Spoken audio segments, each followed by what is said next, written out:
বলার মতো কিছু নাই, পুরোটাই নেগেটিভ। ফিকশনগুলো অনেক বেশি, এটা দেখা যাচ্ছে যে অনেকে বেবিদেরকে নিয়ে এসেছে, আবার দেখলাম স্পেশাল চাইল্ডও এসেছে।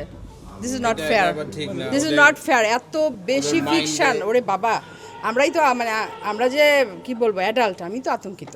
প্রথম থেকে ভালো লাগে নাই।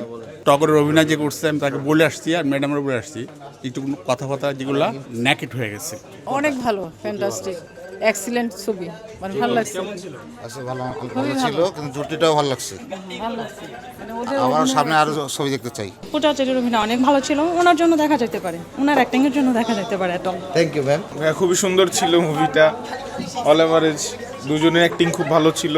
অবশ্যই দেখতে আসবে, অনেক সুন্দর একটা মুভি ছিল, অ্যাকশনগুলোও ভালো ছিল, দেখা উচিত সবার। ফার্স্ট হাফে আমাদের মনে হয়েছে আসলে কি দেখার জন্য ঢুকলাম, সেকেন্ড হাফ দেখার পর মানে movie was really excellent and nice. মানে একটা মেসেজ আছে, একটা মুভিতে তো লাস্টে একটা মেসেজ থাকতে হয়, অ্যান্ড ইট ওয়াজ দেয়ার।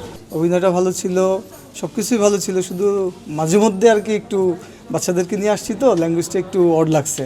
এই জিনিসটা একটু যদি ঠিক করা যায় তাহলে আমার মনে হয় সবাইকে নিয়ে আসলে দেখা যাবে আরও ভালোভাবে। খুব সুন্দর লেগেছে, ওনার অ্যাক্টিং খুবই সুন্দর লেগেছে। এই ফার্স্ট দেখলাম আজকে, দুজনকেই ভালো লেগেছে, টগর প্লাস পূজাচেরি দুজনকেই ভালো লেগেছে। খুনাখুনি আর মারামারি এটাই তো বেশি।